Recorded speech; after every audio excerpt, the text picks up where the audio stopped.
You're listening to the Business and Life Podcast, where 7 days a week, proven entrepreneurs share their success stories, failures, and give you true value on how you can build a great business and an awesome life. With your host, Mike Olivas. All right, Laura, welcome to the show. Hey, thanks for having me. Absolutely. Thanks for taking the time. So tell our listeners something interesting about Laura Wallace. Oh my gosh. Well, that could be a whole conversation in its own. We'll do another one. Fun fact of the day, I've had my nose pierced for almost 2 decades. What? So yeah, if you're watching this, Laura has a sweet ring in her nose right here. That thing hurt? I mean, it pinched. I don't know. It was 2 decades ago. I don't really remember. So how did mom and dad feel about that? Well, they were there, so they were supportive. Oh, cool. Yeah, it was pretty cool. Actually, now that I'm thinking about it, it's been over 20 years because I was 13. Okay, so I've had this pierced for like 22 years. I got my ear pierced when I was, I think, in the 6th grade, and I think I hid it from my dad until I was in the 8th grade somehow. Well, that's pretty good. Really good. That's how much your parents pay attention to your ears between the 6th and 8th grade. But yeah, no, I was able to do it. Then when he found out, he wasn't too stoked. But it is what it is. So what is it tell us a little bit about your business. What is that you do? What kind of value does it bring to the marketplace? Yeah, so I'm the CEO and creative director of Worx & Co. We're a branding and marketing studio. We work with growing small businesses on their branding, identity, their marketing, their strategy, basically all the things that people see and interact with on the other side of your business. So starting a business and owning a business, it's only as good as people know about it. So having a really solid brand, something that's cohesive and creative and really just represents who you are as a company is essential. I absolutely agree. And I think there's a lot of misconceptions on the difference between branding and marketing and advertising, right? For a small business, I think larger ones definitely get the concept, of course, because they have people specifically involved in that. But a company like yours can help a small business brand. Tell the Business and Life listeners, a lot of small business owners that'll listen, entrepreneurs that may not understand the importance of branding. What is the importance of branding? Yeah, so branding, think of it as your first impression. Branding, and just for anybody that's not maybe aware of what that means, because it means something different to everyone. Sure. But branding to us is your visual identity. So we're looking at your logo, your colors, your fonts, the type of images that you use, the overall aesthetics of your business, how it looks, feels, acts, speaks, the tone of your voice, the tone of your content. That is branding to us. And that's what we're working with our businesses on creating. And it's so important because, think of your business like a person.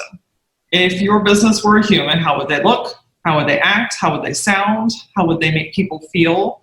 What would people say about them after they've spent some time with them? So that's a really great way to just kind of like boil it down to, black and white facts of think of your business identity as your own identity. And sometimes they're the same and sometimes they're different, but it's so important because it's often the first impression. There's a validation that comes along with having a good, creative, and consistent brand. When you're going to someone's website or your Facebook page or anything, automatically, it's often one of the things that are qualifying or disqualifying from someone from saying, yeah, I'd like to do business with them. Because if they're investing money in you and with you, but they don't have trust that your business is, quote unquote, legit, or you look like you have your stuff together, right? It's a pretty good chance that they're going to bounce off and go find someone that does. Yeah, I think there's a direct correlation. You said something that really hits the nail, I think, on the head with small businesses and trying to market and advertise like they're a large business. And they do, we all do. And I have several companies that we do the same, but the trust factor you mentioned is really big. How does branding really help with trust? Well, when your consumers can see that you have invested in your business, there's automatically the subconscious agreement that has been made, essentially, that says, yeah, I'm here, I'm in business, and I want to be here for a longer time. I value what I'm doing. I'm putting effort into what I'm doing. Now, you can have all those great intentions in play and say, yeah, I do all those things, but I don't have a brand. Well, the truth and what it really boils down to is it really comes down to the consumer and how they're perceiving your business. So it's really important to make sure that you're setting yourself up for success by showing your consumers and your customers that, like, yeah, we're here, we're in business, we're doing great things, and we want you to be part of our tribe. At what point does a business need branding? Well, if you ask me, almost immediately. Sure. I mean, honestly, I just had a consulting session with a really vibrant young woman last night, and she's launching her business. One of her obstacles, though, was I don't want to move forward because I don't have any visuals, right? I don't have a business card yet. I don't have a logo yet. And I told her, I said, that's a really common problem. People will stop and halt and not do anything because they don't have anything. So I'm kind of 50-50 on this. But what I told her was just open the Facebook page, open the Instagram account. We don't even have to put anything on it. But a lot of times all you need to do is take the first step. Yeah. But one of the very first things that you should do as a business is invest in your brand and your marketing. Because everything that you do, all of your advertising, all of your word of mouth, everything down to your packaging and your tags and whatever it is that you're selling relies on having a consistent brand. I think that's a really good approach. I know it's hard to be non-biased with that question. It's kind of what we do. You're like, dude, I do branding. You always need it, right? But I get it. And so, because a lot of businesses out there, I think, again, still are more focused on sales, because they have to be, of course. But you definitely need to do some kind of branding. And there wouldn't be companies like Trustpilots out there and the Yelps of the world that people, consumers live on to see where they're going to go. Right. And there's and it's not about other people's just comments on it and reviews. A lot of it has to do, how does it look? Does it follow your core values? A lot of things like that I'm sure your company really helps with, on how to visualize that and how to put that onto a website, which is, of course, just as important. Your website rocks, by the way. I like it. Thank you. Yeah, you're welcome. So give me time. Yeah, go ahead. I was just going to say, and here's what typically happens. People start businesses and you get flooded with advertisers of all different aspects. And a lot of times the different areas come with graphic design or marketing programs. It's kind of folded into the package. What ends up happening, though, is person A at this company puts their flair on it, and person B at the other company puts their flair on it. And before you know it, you've got 4, 5, 6, 10 different companies putting their hands on your brand, and you end up with a really diluted, disconnected version of yourself. Whereas when you invest in branding and marketing from the get-go, you have what we call a style guide, which is checking back. We're always using the same colors. We're always using the same tone. Here are the logos. Here are how to use it. Here's how not to use it. And you can supply those things to those different companies that you're working with to make sure that the brand stays consistent. That's a really good point, because you're going to, as you grow as a small business, whether you're using freelancers or whatever it might be, how do they stay consistent with the brand? Style guides. I like that. And do you help clients create that style guide? Yeah, absolutely. For us, it's one of the very first things that's done. Oh, that's Life Nation. We're all striving towards different goals. Maybe your goal is to finally quit the 8 to 5 grind, quit your job, or take the next step with your existing business. Whatever the goal may be, regardless of your reasons, if you are serious about taking the next step and finally trying to build the life that you deserve, the life that you want to live, take the leap of faith with me. Go to michaellevis.com and let's discuss your goals and life. It's 100% free. There's no obligation. It's michaellevis.com. Schedule a quick call. I'd love to help.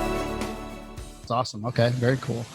So we talk a little bit about the business and life and how that incorporates to you as an entrepreneur.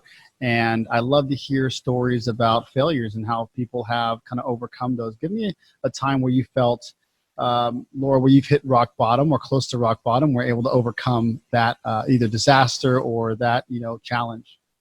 Well, which one do you want? I know. Believe me, everyone said you're right, because I love that answer too, because it shows our listeners oh shit, there's a lot to go through, and that's important to understand. There's a lot of speed bumps, but yeah, give me one that you feel is a good is kind of a good a learning phase for you. Yeah. So. Man, there have been so many times where I wanted to definitely throw in the towel, and I've accepted that it's just kind of part of the process. So I think that's important for people to know that you're going to get down, and that's okay. The important thing is to not stay down. I think maybe a more recent rock bottom actually has been earlier this year. So I have experienced some financial trauma a handful of different times in my life through growing up, early stages of my business. My family filed bankruptcy. So, that was pretty shit-tastic. Yeah. But something that I had to really learn this year was if I wanted to have a different outcome in my business, if I wanted to raise the bar and break through the ceiling that I keep hitting, I needed to change something within. And when I started looking at things, I realized that part of why we were not getting financially where I know that we can be and where we should be is because I don't know enough. I don't know enough about finances. I don't know enough about numbers. I'm a creative. It's the opposite part of my brain. It really takes purpose and intention for me to sit down and reconcile my bank account, for instance. Yeah. So, we started going down a really slippery slope where I was being faced with, I'm literally at a fork in the road. I either have to change everything or I need to say, you know what, it's been a good run. I need to just shut it down because I can't come back from this. And I'm a resilient mofo and I don't go down without a fight. And more importantly, I know in my soul what we are capable of. And that's brighter than the challenge. So honestly, this year I was faced with potentially closing my business. And that's a hard pill to swallow. Absolutely. And I think that you mentioned something and props to you, Laura, because you're right. Resiliency is part of the game. And if you don't have it, it's very possible you would be closing your doors. But I think the best sound bomb there that we're able to kind of give to our listeners that you mentioned is the humbled approach of understanding that you're not good at something and that's okay, right? Because you can't be everything to everybody, and especially you can't be everything to the business. And understanding that, looking in the mirror and being humbled enough to say, listen, I'm not good at this, but I'm awesome at this. Let me be world-class at one thing versus mediocre at many. And too many business owners don't see that. And then sometimes they might see it later, and that's okay. You're going to fall on your face a little bit on many different levels, like you've done it and we all done it. But any of my businesses, I felt like it took me many, many years, probably at least 8 years, to understand what the heck P&Ls and cost per acquisitions and cost per leads and all that kind of jazz looked like. I was just like, just collect the money and then tell them and then do what I say I'm going to do. And exactly. Good, right? Yeah. And so Richard Branson said it best, I think, for a while ago in one of his speeches was like, sell it and then figure it out. And so, yes. And a lot of people do that, but of course he has billions of dollars. It's a little bit different. So when you're starting a company, it's okay to sell it and figure it out at first, but start figuring it out and just to pay attention to it. And one of my coaches, when I first got one, I think probably 7-8 years ago, and one of my advisors, who his name was Terry Hill, really cool guy. Google him he's a little old school, but gets it. And he told me, fall in love with the numbers, right? And it's like, I suck at math, but I'm great at numbers now, but I still suck at math. But luckily I can create spreadsheets for that, or accountants do that, right? But there's accountants that do accountant things. There's marketers that do marketing things. And there's creatives like you that want to be the visionary that can do the creative visionary things. And that's what you built the business out of, being a visionary, not to be, sitting in spreadsheets. So that's really good advice to understand out there for listeners, that you don't have to be amazing at everything. And now with the world of freelancers out there, if you need a P&L, you know what a P&L is?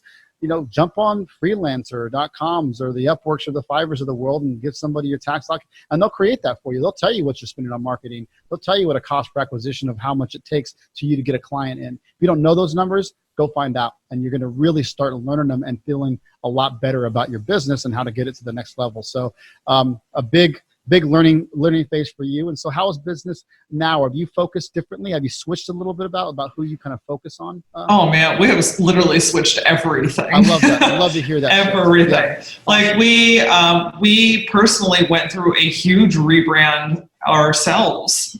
So the branding company has to stay on top of their branding too. Yeah, that's awesome. You can forget about that. You're right. I bet you're like, oh yeah. Well, it's kind of like the cobbler's kids don't have any shoes. It's easy to put ourselves on the back burner and focus on what's moving forward. So over the summer, we did a huge rebrand. We rebranded our own company from start to finish in 5 days, which is absolutely insane. Yeah. But we found out completely doable. And here was another learning experience too. the way that we were positioning ourselves, we got a huge hit on our website right afterwards. When we look back, we realized it's just because it was new, and we were really good at like keeping people up to date with what's happening. But then everything kind of went silent again, and we were like, oh shit, like what's going on? Well, we realized we hadn't nailed our target audience. We really had to flip the perspective of our content to focus on our client being the hero and us being their guide. That's right. And we had positioned ourselves as the hero. And that's not how branding and marketing works. So really just learning through that experience. So we just recently readjusted our content. The great thing is like the visuals and the branding and the structure and all that stuff was great. All we literally had to do was just flip the switch of some content. And since we've done that, like things are moving again. That's awesome.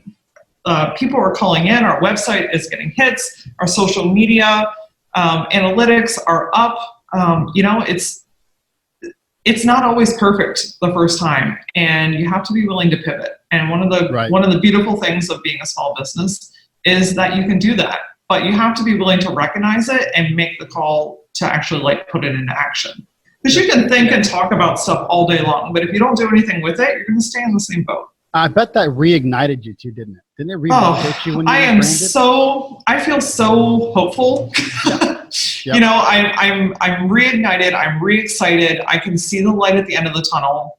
I actually not only think that we can be what I think we can be, but now I feel that we can be what I know we can be. So when that human connection happens within yourself, it's just like, it's almost like, get out the way, like here we go. It's all up from here. That's awesome. I think if listeners are in a brand that they feel that, oh, this is my baby, I'm married to it, you're not. You can't. It's a brand, it's a company, and if it needs some new life, and you need some new life, rebranding and reaching out to someone like Laura's company can really help do that. And that, what you did for your own company, you can do for others from a rebranding perspective. And that's absolutely, and that really helps. I think don't be so married to a logo and thinking that anyone, and it's sometimes it's hard to swallow, but I'll say it. Anyone's going to even realize that you just changed so much because everyone's thinking about their own businesses. And so if you can think about yours and reignite the idea of creating some more trust and a rebrand around it, that gets exciting. And if you're kind of in a stale part of the company, that's a good way to get back into it and get excited about something new. Yeah. And here's kind of a cue too, to know, like, is it time to rebrand or is it time to reinvent something? Are you holding back on giving people your website because you're embarrassed of it? Yeah. Are you not giving out business cards because you're like, oh, this was like 2 years ago and I've already scratched up on the number here and that doesn't really like feel like me anymore. There's a disconnect that happens with yourself, with your company, when you're not proud of your brand, when you don't feel like it's representing who you are today, and even more important, who you're growing into be. If you're almost ashamed of handing it out, that's a telltale sign that you need to get on the computer and call somebody, because confidence and branding go hand in hand. And when you feel great about your brand, you're going to be like sprinkling that stuff from the rooftops. No, you're absolutely right. We talked a little bit about what you're excited about, and it sounds like the rebrand for your company has really reignited you, which is awesome. So congratulations on making that move. I know that's tough. Thank you. It is tough. Yeah, for sure. And so the business and life comes back into how your life has been since not just the rebranding, but how have you built, I guess, since over the past several years, obviously many years that you've been in business, have you been able to kind of try to build that life? Yeah, what are you striving to? What's light at the end of the tunnel for Laura Wallace? Oh, yeah. So something, I started my business when I was really young, and I thought that I would be a graphic designer forever and a day. So I started a graphic design company. We've grown and evolved into a branding and marketing company. And as I've been working with people, entrepreneurs specifically, I have just really found this passion in exchanging and sharing messages, kind of like what we're doing today, honestly. Yep. So we launched our podcast earlier this year, January of 2019. It's called the Gutsy podcast.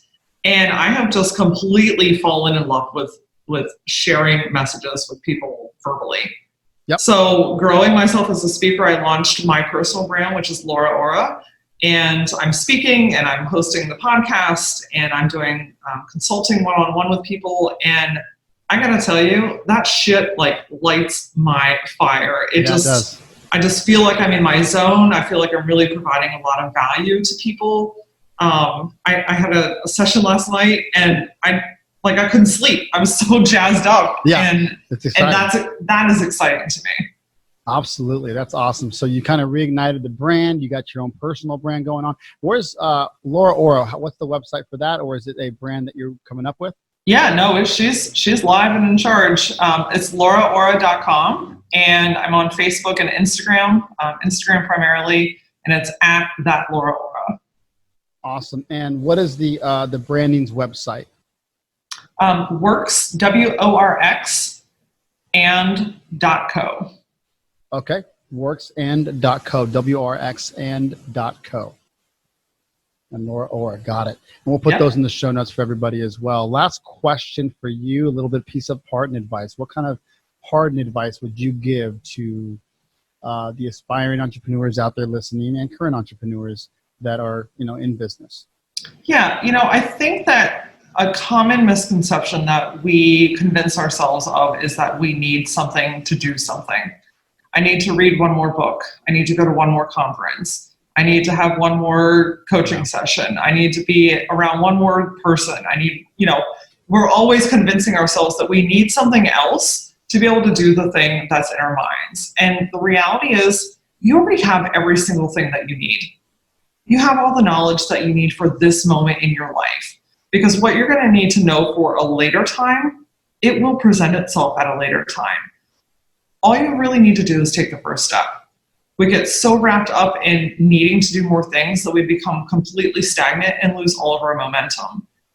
Whereas if you just trust yourself enough to do one thing today and then do another thing the following day, eventually that momentum is going to build, and what paralyzed you with fear is no longer going to be an issue. You're actually going to look back and kind of chuckle at yourself and say, why did I wait so long? I've got this. So you don't need anything else. Just do the damn thing. It's right in front of you. Do the damn thing, business and life. I love it. And Laura, thank you so much for your time. I hope that all of our listeners that are looking for branding, check out your website. And if you want a rebranding, I think that's just a no-brainer if you feel it's a little bit stale, what you got going on. So thanks so much for your time. It's my pleasure.